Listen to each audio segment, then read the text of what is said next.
Welcome to Taboo. I'm your host, Dr. Keisha Powell.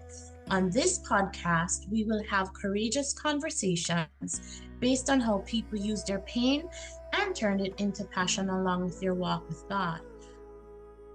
Hi, everyone. We want to say another big thank you for joining us on Taboo today. We have a very, very special guest. I affectionately call her Dr. Lily because I've known her for so long. And this is a young woman who has inspired me greatly many, many years and still counting. She's not only a leader, she is a trailblazer. She is a woman of God. She is a wife. She's a mom. She is someone who has not only inspired me, but inspired many people. And she continues to lead the way. But I don't want to say too much because I'm going to have her introduce herself to you. And again, welcome to Taboo. Could you introduce yourself to the listeners? Hi, everyone. It's glad to be here with all of you and to kind of share my story, and hopefully it will also inspire people. My name is Lillian Ijoma Olariwaju. I am someone that have been through so much. Throughout the experiences that I have been through, I try to use that to inspire other people. Professionally, I am a program director at a detention center in our state. And also, as on personal level, I am a woman of God, a deaconess at my church. It's actually called a core leader, but the general term that everyone would understand is a deaconess. And I am a mom of 3 adults now, and just recently got married, not even a year. Remarried, I should say, not too long ago. So I'm excited to talk with Keisha and see where it will lead us. She's downplaying herself, guys. Downplaying herself. This woman is a messenger of God. She's a fire for God. Oh my goodness. Let me tell you something. My most fond memories of Dr. Lily was when back then it was St. Joseph College. We would sit in class and I would see her coming in and after work, and she has done so many for so many young women and so many young men, and she would still push through class, and she didn't just stop there. She kept elevating herself, and because she set this trend for so many of us, me included, followed in her footsteps. I don't think I'll ever be able to touch her footsteps. How did your journey begin? And when did you turn your pain into passion?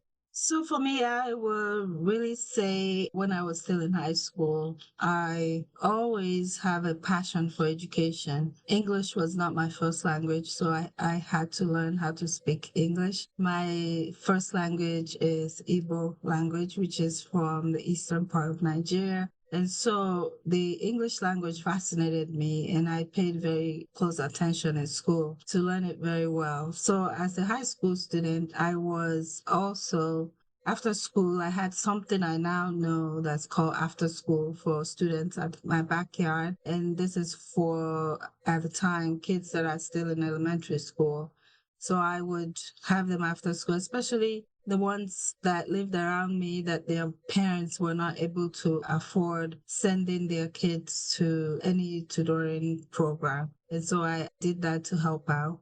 Fast forward to when I graduated high school, I actually got married right away. And so I didn't lose that passion. But when I came to United States, I was then fascinated by computers. And so I thought I would switch to anything that has to do with computer. But at Manchester Community College, where I was attending, we had a book project, and we had to present it to the class. And so the professor at the time asked me if I've ever thought about being a teacher.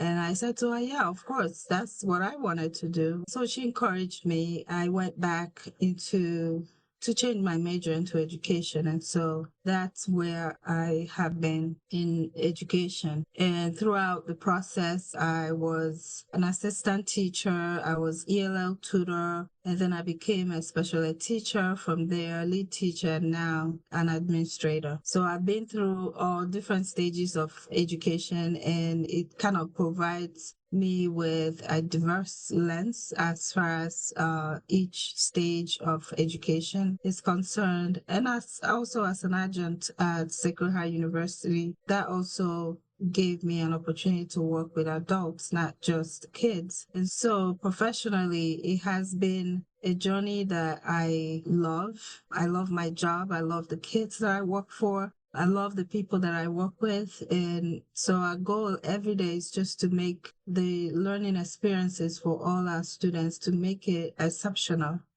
for them, regardless of where they found themselves.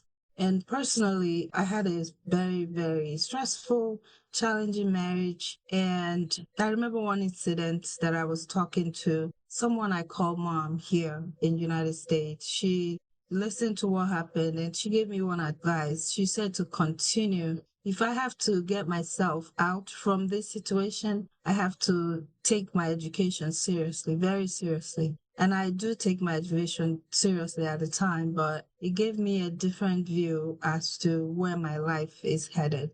And so I took my education very seriously and had several degrees in the process. And that's in an effort of bettering my life and that of my kids, and not have to depend on anyone to provide anything for me. Because if I had to do that, then I will still be in the situation that I was in. And so getting out of it and having my passion of education kind of pull me through everything, because through it all, I try to better myself every single day.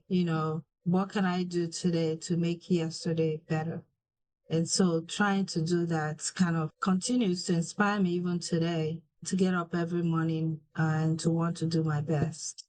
Listening to you, there's one word I forgot to add: strong. You're a woman of strength.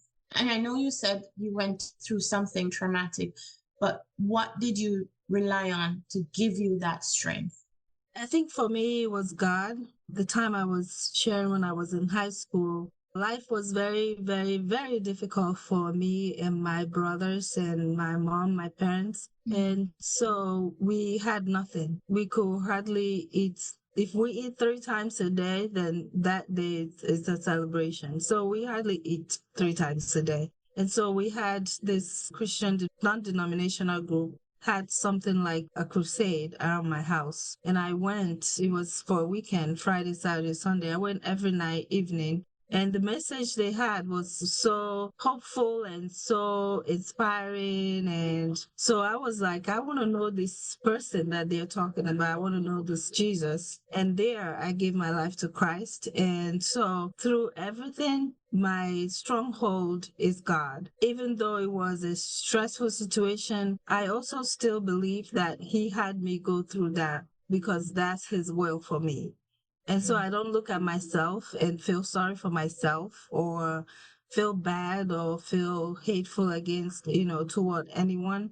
I see it as a way of God, a way God used to guide my life.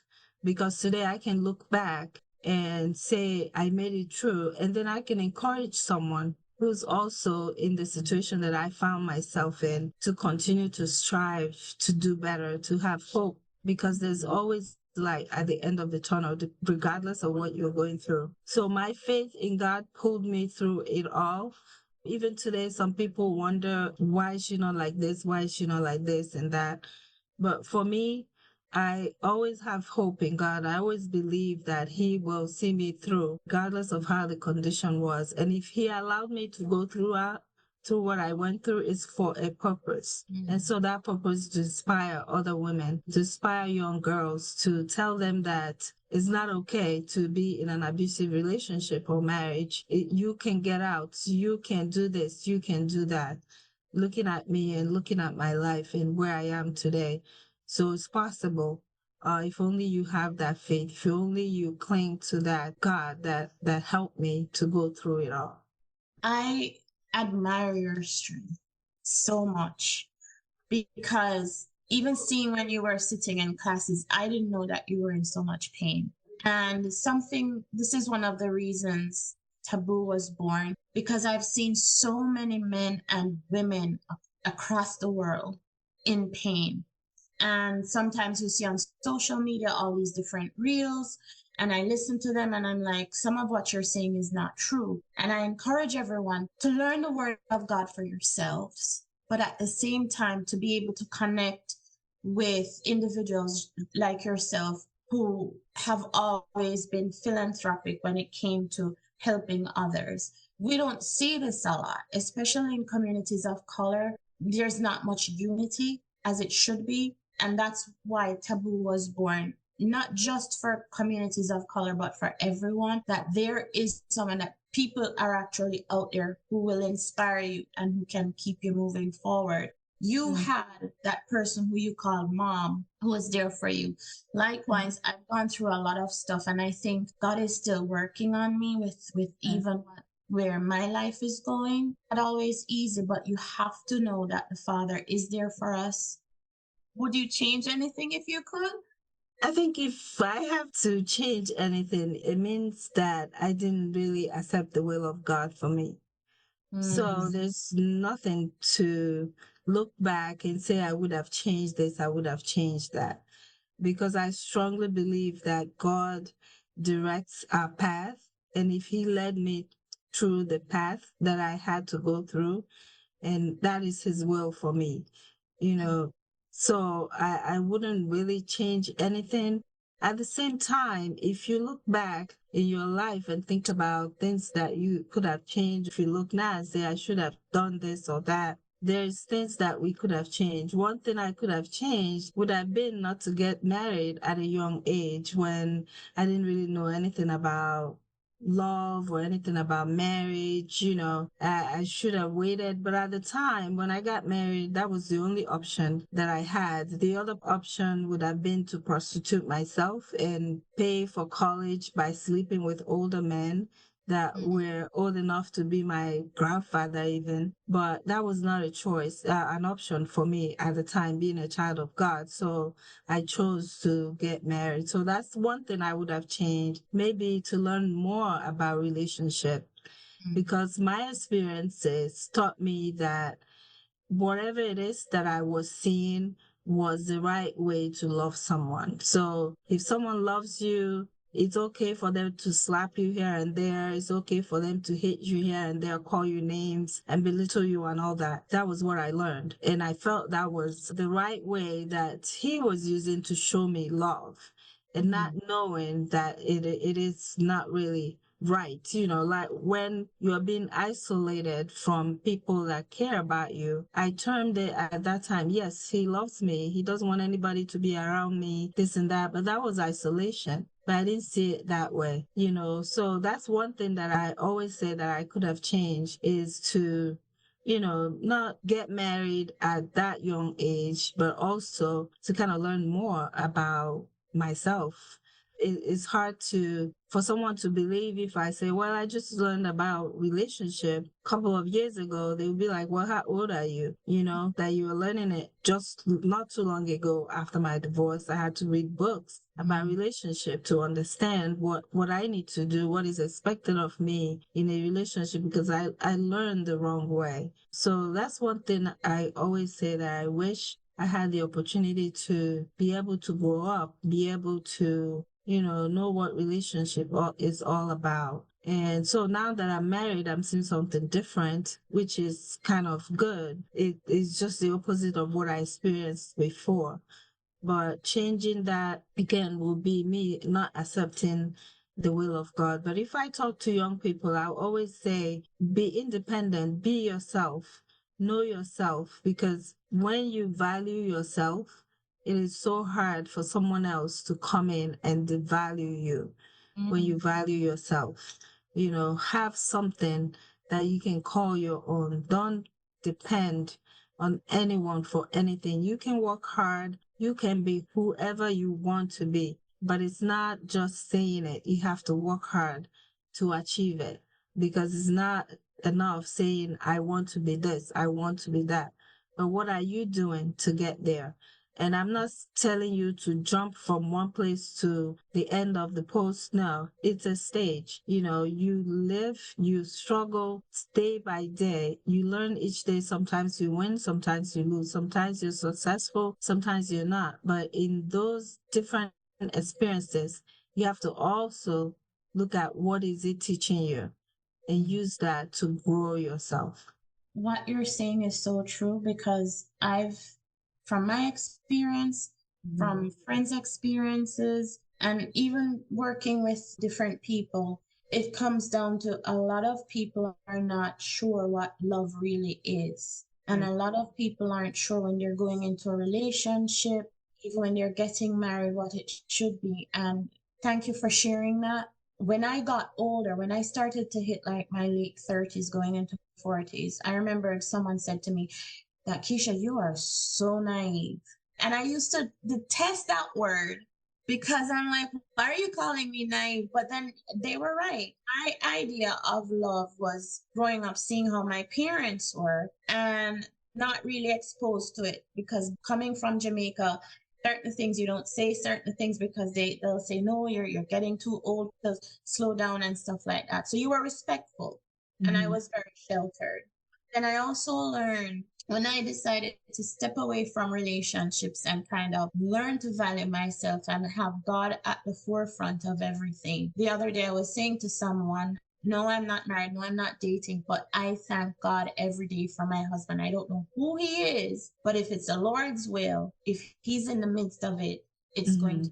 And I looked at that, and you said that right, hit the nail on the head. Value. We do not know how, it's not just women, as men too. We don't know how to value ourselves. Right. That is something that I think a lot of people need to really pay attention to, especially when you're going into a relationship. That love doesn't mean that when someone pays you a few compliments or maybe now and again they're nice, and then once you're in it, it's a total different story. Because I've been verbally abused and I've gone through physical abuse, but I thought that was love. It wasn't. But thank glory for God for sharing that. And I hope someone who is listening today and going through this know that you are not alone. And also, as women, I know it might be the same for men. I don't know, I'm not a man, but as women, it's also very important for you to know who you are, know what your aspirations are, know what your goals are, know who you want to bring into your life. There's nothing wrong with being single. I got divorced in 2013 and I remarried in 2024. Throughout those times, I was building myself. I was learning about relationship. I actually came up with a list of what I want in a relationship. I can look at that list and say, no, this is not what I want, because I already know what I want. I had to study to know myself and know what I can accept and what I won't accept. So it's always good to make sure you're grounded. Don't feel, I know how the society is. They want to make you feel guilty or feel bad that you don't have a man in your life. You don't have to have a man in your life and be successful. You don't have to have a man in your life and love yourself. You can be what you want to be with or without a man. So I just had to bring that up because in my culture, sometimes they judge women based on if you're married or if you're not married. Well, I was married and the marriage was awful. So to them, she is married. But now when you're single, oh, when are you getting married? When are you getting married? No. Don't let anybody belittle you or force you into getting into a relationship that you don't even want to be in just because you want to make society or people feel, yes, I'm married. No, there's nothing wrong. You can be single and complete. I was single and I was so complete that I didn't need a man. Okay. So if God brings the right person, you will know, as he brought the right person to me and I knew he was the right person, prayerfully. So it's always good to know that marriage or no marriage, relationship or no relationship, that should not define who you are. Just know who you are. true. You don't need someone to define who you are. No. And so, on that note, what is next for Dr. Lily? What is next? Maybe retirement. I think retirement is something that I think about now, but just being honest is I'm someone that take one day at a time. I don't really think about tomorrow because when tomorrow comes, tomorrow will take care of itself. And that doesn't mean that I don't plan, so I solely rely on God to what's next for me. If He says tomorrow you be in this or you be doing that, wherever His will is for me, that is what's next. I do plan my life moving forward or where I should be or what I want to go and how to achieve my goals. At the same time, God's plan for my life surpasses everything that I plan or that I think is next for me. Very profound. What advice can you give our listeners to empower them in turning their pain into passion? I'll think about this question two ways. One, for young girls, to stay focused on your dreams, commit your life to God, trust Him. There's nothing He cannot do. He can guide you, He can direct you, He can lead you to the right path. And don't let anyone see less of you. You have to always know who you are. You have to love yourself more than anyone so that when someone is treating you unfairly, you'll be able to recognize it and say, no, enough is enough. So love yourself, stay focused, and commit your ways to God. And to older women, I would say just know that it's never too late to accomplish any of your dreams. You may have put them aside to have kids. You may have put them aside because your marriage crashed or you were divorced. For whatever reason that you put your dreams aside. Same thing. It's never too late to continue. What matters is that you're taking a step every single day and not stay one place or expect the whole world to come to you. Sometimes you have to go out and get what you want. So be that woman that will be hopeful, be that woman that will still commit your ways to God and ask Him to guide and direct you in everything you are doing. The good thing about being older is that you're wiser. The wisdom that you have when you look at yourself when you were younger, you'll be like, oh my God, I wish I had known this, I wish I had known that. But now you know, as an older person, you are so more matured, you have so much wisdom. So use that to your advantage. And, if you're an older woman and you're single, don't see yourself as less than the women that are married. You are who you are. And marriage, being in a marriage or being in a relationship should not define you. You should be striving each and every day to be better of who you are when tomorrow comes, who you are today when tomorrow comes. You pour into others, and so richly too, and with such grace. This is the real deal, Dr. Lillian. No, cannot be duplicated nor replicated, okay?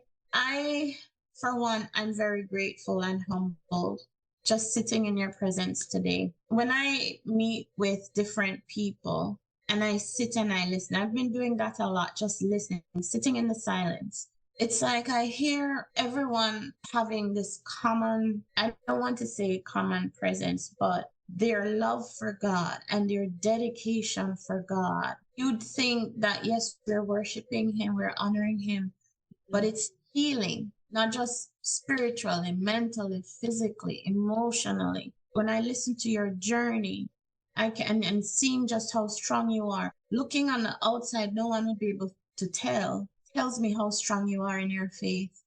Thank you for that, because I too know that sometimes I feel weak, and I just got off the phone with the mortgage company and saying, why do you keep raising a mortgage every month? It doesn't make sense. When I was finished, I'm like, Lord, I have to pray against my passion, because sometimes I can be very passionate in that moment, but I never want to not hear Him or not feel His presence, no matter what I'm going through. Absolutely. And we need to not just be present, but we can't rely on others to make us happy. We have to learn to find ourselves again. I can say in the past 8 years, it's like I've become a different Keisha than the person I was before. And ask me, like, what would you say to your younger self? And I would say the first thing, dedicate your life to God. see things differently. I may not do things differently all the time because we live in a world where we Right. are inside the world. Hopefully things can change. And Dr. Lily, I'm looking forward to the other changes that you are going to be coming up with. And believe in me, you have my support. Thank you. Thank you. Being on Taboo, thank you for gracing us with your presence. But most of all, I want to continue to pray that the Lord will keep you going, keep you motivated. Congratulations on your marriage, by the way. I'm happy you're happy. Thank you. Thank God you. will not only extend your life, but that your marriage will be more than you expected that it could be. Congratulations to you both. Thank you. Just to see it. Hey, and I know you have a busy schedule. Thank you again. And listeners, again, remember you are not alone. This is another episode of Taboo. Tune in next time when we will walk with God and learn more about how you can change your pain into passion. Thank you. Thanks again for joining us on Taboo. Tune in next week for another invigorating episode when we speak with another expert, turn their pain into passion. As always, I'm your host, Dr. Keisha Powell. Contact us at www.powelltherapysolutions.com or join us on Facebook at Taboo From Pain to Passion. Remember, you're loved. This is a production of Artist Haven Media.